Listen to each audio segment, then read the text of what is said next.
waa Kër Docteur ñu ngi leen nuyu di leen ziar di leen ñaanal jàmm tey ñu nar a waxtaanee santé de la mère et de l'enfant muy lépp lu jëm ci wàllum wér-gu-yaramu jigéen ak doom tey nag ñu dalal suñu mbokk suñu xarit monsieur Ousseynou Niang nekk SSP bu district bu Guinguinéo monsieur Niang ñu ngi lay nuyu di la ziar bàyyi la nga nuyu ak mbokk Kër Docteur. Cheikh maa ngi lay fay donc di nuyu mbokk auditeurs yi waa Kër Docteur yëpp di rafetlu vraiment liggéey bi nga xamante ne ni yéen a ngi koy def à travers sa plateforme bi muy WhatsApp muy Facebook muy YouTube ñu ngi leen di suivre donc ñu ngi rafetlu intervention yi nga xamante ne ni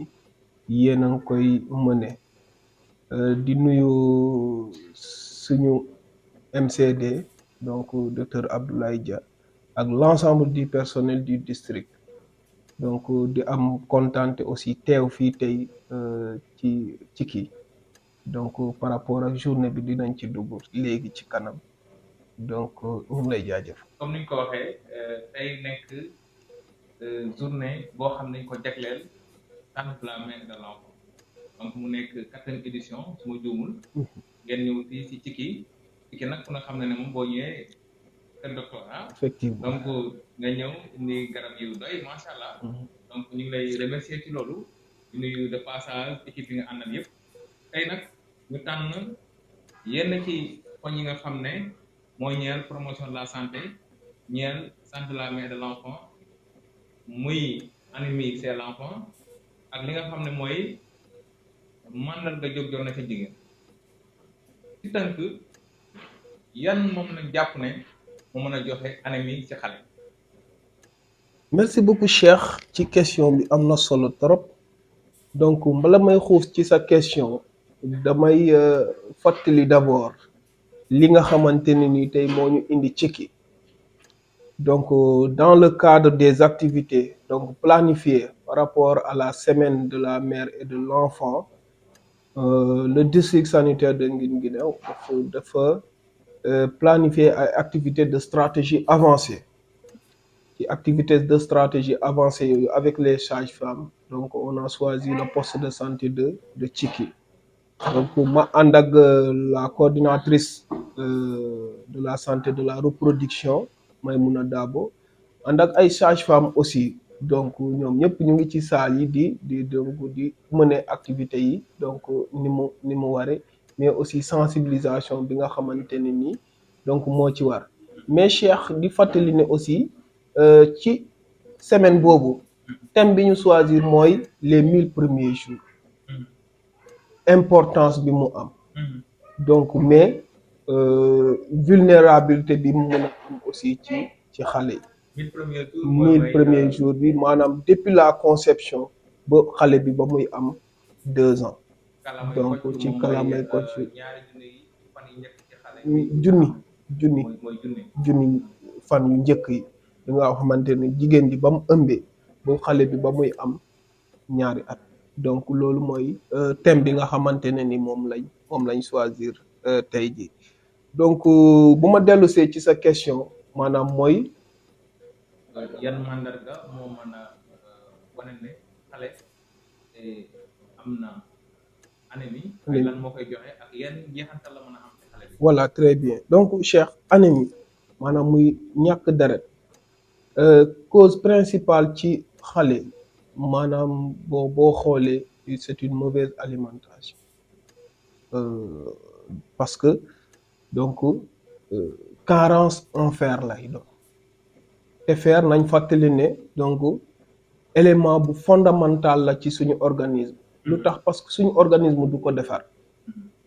te aussi moom mooy véhiculer moom mooy transporter li nga xamante ne ni mooy l'oxygène vers les organes vers les cellules donc il est indispensable pour notre organisme donc bu ñu amee carence en fer donc mun na indi ay complications yu bëri retard de croissance retard de développement cognitif et psychomoteur donc mais aussi mun na indi ay infection donc infection yu bëree bëri moo mu tax déggee xale bi su manqué ter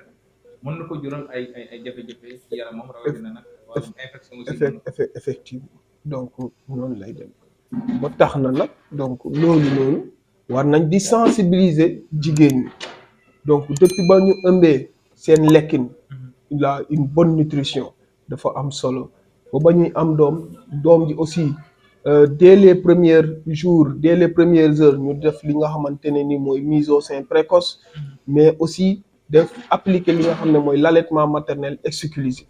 ba 6 mois ñu commencé introduire li nga xamante ne ni mooy l'alimentation complémentaire donc loolu vraiment buñ ko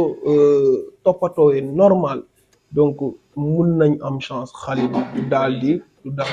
ñàkk dara mais aussi ak paquet de services bi mu àndal muy vaccination de l'enfant mais aussi la supplémentation à la vitamine A à partir de 6 mois et le déparasitage à partir de 12 mois et cela tous les 6 mois. loolu lépp pour xale bi bañ a ne bañ a anémie muy lu am solo donc comme ngeen ko déggee dafa am ñu bàyyi xel bu baax a baax ngir ñu mucc suñu doom ci anémie mais ñaari ñuy dégg si ñu jóg jot na ci jigéen mu nekk loo xam ne lu am solo la est-ce que mën nga ñëw ci tënk yan mandarga lañ mën a jàpp ne bu ko jigéen gisee war na mën a jóg dem ko docteur muy mandarga jóg jot. merci Cheikh donc ci question bi am na solo trop parce que aussi sage-femme yi duñu tàyyiti di ko waxtaane ak jigéen ñi lors des consultations prénatales mandarga yi jóg jot na comme niñ ko waxee boo xoolee dafa am yu ñuy wax les signes d'urgence ak les signes de danger bu ñu jëlee les signes d'urgence mooy li tax sax ñuy wax mandarga yi jóg jot na maanaam ci heure bi mu la fekk jour bi mu la fekk amul férié amul jour ouvrable amul week-end waxtu bi mu la fekk aussi amul guddi amul bëccëg bu la dalee rek da ngay war di jóg dem hôpital automatiquement parce que sinon mun na laa jural loo xamante ne ni vraiment du doon lu gën ci mandarga yooyu mun nañ cee citer li nga xamante ne ni moom mooy saignement jigéen ji warul buy xëpp deret buy gis deret mandarga yi jóg jot na la dafa war a jóg teel a dem hôpital jigéen ji warul ba nga xamante ni mu ngi xëpp ndox loolu aussi mandarga yi jóg jot na la dafa war a jóg dem hôpital jigéen ji warul ji nga xamante ne ni mu ngi crise loolu aussi signe d'urgence la dafa war a jóg dem hôpital mais jigéen ji warul ji nga xamante ne ni aussi dafa am fièvre yaram bi mu ngi tàng loolu aussi signe d'urgence la jigéen ji bu ko seetloo ci boppam warul xaal suba wala ngoon wala ci guddi laa nekk waxtu bi mu ko dalee rek waxtu boobu la war a jóg dem hôpital kër bu docteur. déggee baax même bu fekkente ne guddi la waaw mu gis mandarga yi mel noonu war na mën a jóg ci guddi jóg gi ci guddi gi daw xooli sa femme. effectivement muy am solo. voilà léegi nag am na yeneen mandarga yi ñuy wax les signes de danger mandarga yoo xamante ne ni buñ ko bàyyee mu wéy ci njeexantal ba kat mun na indi aussi ay jafe-jafe yooyu mel na ni anémie jigéen ju wérul yoo xam ne gis nañ ne dafa ñàkk deret loxo yaa ngi weex bët yaa ngi weex tànk yaa ngi weex ñu ne kii kat dafa ñàkk deret donc lii kat signe de danger la nañ ko teel a jóg xool lan moo ko waral ñu teel ko traité loolu signe de danger la jigéen ji nga xam ne tànk yi ñu ngi néewi lan moo ko waral donc loolu sage-femme bi moo ko mën a xam donc loolu signe de danger la na dem ci sage-femme bi mu xool ko xool tension bi xool xorom si xool lépp lu mu àndal won ko ne lii kat lii moo ko waral lii ngay war a def garab yi ngay war a jël aussi jigéen ji mun a respecter lu mel noonu mais aussi li ñuy wax la diminution ou l'absence des mouvements actifs du fœtus sa doom am na fu muy toll dafay yëngatu ci sa biir donc di yëngatu donc boo demee ba jigéen ji wóorul bi boo demee ba maanaam mouvement yooyu wàññeeku lool wala sax yëgatoo ko da nga war a xam ne lii kat signe de danger la jógal nga dem hôpital ñu xool lan moo ko waral mais aussi boo amee impression ne yow mii tu as dépassé ton terme tu as dépassé les 9 mois là aussi mu ngi bëgg a doon signe de danger da nga war a jege hôpital vraiment ñu xool bu xam lan mooy CAT bi lan lañ war a def est-ce que dañoo war a déclencher waaw wala déet loolu ça revient au prestataire donc mu xool li war a am mu daal di la ko defal. macha allah mu nekk lu am solo comme ngeen ko déggee mandarga yi jóg jot nañ kon képp koo xam ne rek dégg nga mandarga yu mel noonu nga góorgóorlu daal dem ko docteur ñu mën laa teel a taxaw ñaaw bàkk ba jib na lan moo nekk sa kàddu yu tàgg waaw kaddu tàggatoo bi nag mooy surtout ci semaine bi ñu nekk nii vraiment may woo suñu mbokk prestataires yëpp donc dans tous les districts du Sénégal parce que la semaine là ça se ñu ngi koy mener dans tous les districts du Sénégal que ne vraiment ñëpp jàpp ci et puis li ci gën a am solo mooy la communication vraiment ñu communiquer ak jigéen ñi ñu communiquer ak góor ñi ñu communiquer ak population bi pour ñu xam parce que bu ñuy communiquer di communiquer bu yàggee donc jigéen ñi góor ñi ñëpp dinañ xame li baax ak li baaxul. ñu mun a adopter les bonnes manières les bonnes pratiques ba nga xamante ni vraiment dinañ mucc ci lu bëri mais aussi par rapport ak loolu vraiment di ñaax nit ñi aussi par rapport ak le dépistage du cancer du col de l'utérus indi vaccin yi donc c'est accessible c'est gratuit et c'est sûr c'est efficace. donc nit ñi nañ yóbbu seen doom yi ñu vacciné wu mais aussi jigéen ñi nañ def dépistage bu amee ay lésions précancéreuses ñu mun leen traiter parce que semaine bi jigéen ñi yëpp sage-femme yëpp ñu ngi ci village yi ñu ngi ci poste yi di def ay activités de dépistage du cancer du col de l'utérus mais aussi du cancer du sein et vraiment aussi di remercier population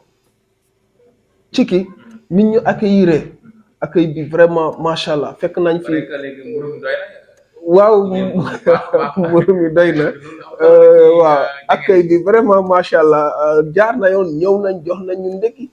fekk nañ fi population yu bëri donc ñii di def dépistage ñii di def CP ñii di def planification familiale ñenn ñi vacciné nañ leen contre le HPV vraiment supplémentation vitamine A tout ça donc mëne nañ ko ci stratégie avancée intégrée bi nga xamante ni nii amal nañ ko fi tey donc population bi aussi dalal ñu di remercier aussi yow ak sa équipe vraiment ci accueil bi ci disponibilité bi yaatal bi ngeen ñu yaatal ba sage-femme yi mun a liggéey ak population bi vraiment ñu ngi leen ciy jaajëfal bu baax a baax te aussi médecin bi donc par souci de kii nii parce que mu ngi ci yeneen activité parce que yeneen poste de santé aussi ñu ngi mën ay activité ñii dañoo dem nii ñii dem nii mais xelam mu ngi fii sànq ni mu ngi may woo di ma laaj activité bi ni mu demee ma ne ko macha allah ci ki moom 100%. waaw. macha allah ci kii 100% comme ni ko déggee di jaajëfal suñu médecin chef docteur Abdoulaye Dia donc di ko jaajëfal bu baax di nuyu encore une fois di saafontoo suñu xarit suñu doomu ndey nekk ku xam-xam màcc ci wàllu donc vraiment mu nekk ku disponible ku yaatu ku bëgg li muy def monsieur Ousseynou Niang donc mbokk yi bii moo nekkoon émission Kon Docteur tey ñu fekkoon ak suñu SSP du district de Guinguinéo ñi feebar yàlla yàlla fëgg seen bopp ngeen def ci daje beneen Kon Docteur beneen weekend jërë ngeen jëf